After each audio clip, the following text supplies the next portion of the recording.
Et une nouvelle vidéo, cette fois-ci sur le théorème de conservation de la puissance. On continue l'exemple qu'on a traité depuis le départ, qui est rappelé au niveau graphique sur la droite, et les propriétés principales, c'est-à-dire la période qui vaut 2 et la fréquence qui vaut 1,5, ainsi que le fait que ce signal est impair, ce qui implique que A0 égale à n égale 0, sont rappelés dans le bloc en haut à gauche. On va continuer donc sur la puissance. En fait, le théorème de conservation des puissances dit que la puissance moyenne contenue dans le signal E de t, dont l'expression va être écrite juste en dessous, est égale à la puissance apportée par chacune des harmoniques. La définition que je vais écrire ici, c'est une puissance moyenne, mais que pour un signal pair ou impair. Il y a une définition plus générale pour les signaux qui sont rien de spécial. Donc ça vaut 2 sur t, l'intégrale de 0 à t sur 2 du signal au carré. Et comme ici, le signal sur l'intervalle 0,1, il vaut 1, ben ça donne 2 sur 2, c'est-à-dire 1, l'intégrale sur 0,1 de 1 au carré, ça donne t entre 0 et 1, et donc ça donne 1. Ça veut dire que la puissance moyenne de ce signal vaut 1.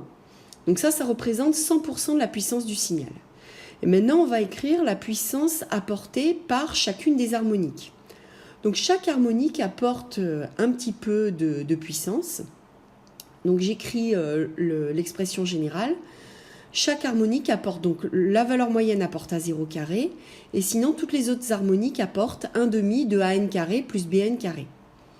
Si on écrit ça dans notre exemple, ça donne 1 demi de la somme des n est égal à 1 à plus l'infini, et il ne reste que les bn au carré, puisque a0 et an sont nuls, ce qui donne 1 demi de la somme de n allant de 1 à plus l'infini, de 2 sur pi fois 2 sur npi pardon, fois 1 moins 1 puissance n, ça c'est les bn, le tout au carré. Alors, on peut se poser la question de ce que ça peut vouloir dire ce théorème. L'idée, c'est qu'on va remplacer les valeurs de bn au fur et à mesure par les valeurs qu'on a calculées dans la première vidéo. Je ne sais pas si vous vous souvenez, les b avec des indices pairs étaient tous nuls. Ce qui nous permet, finalement, en remplaçant, on va obtenir 1 demi de b1 au carré plus b3 au carré plus b5 au carré. Si on ne considère que les 3 premiers termes, on va s'arrêter là parce qu'on ne peut pas faire de toute façon l'écriture jusqu'à l'infini. b1, ça vaut 4 sur pi, b2, ça vaut 0, b3, 4 sur 3 pi.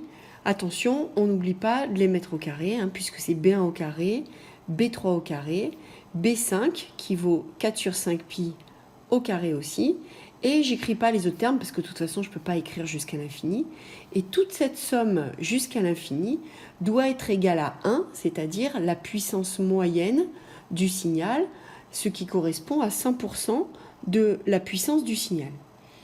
Si ensuite on calcule les valeurs numériques des termes que j'ai écrits, on trouve 1,62 pour 4 sur pi carré, 0,18 pour 4 sur 3 pi carré et 0,06 pour 4 sur 5 pi au carré. Et si on ajoute 1 demi de ces 3 valeurs, on se retrouve avec 0,9330. Donc ce 0,9330, c'est facile, c'est 93,3% de la puissance du signal, puisque la puissance du signal c'était 1. Là pour le coup, le rapport au niveau pourcentage est extrêmement facile à faire. Et donc cela signifie que les 5 premières harmoniques du signal apportent 93,30% de la puissance du signal.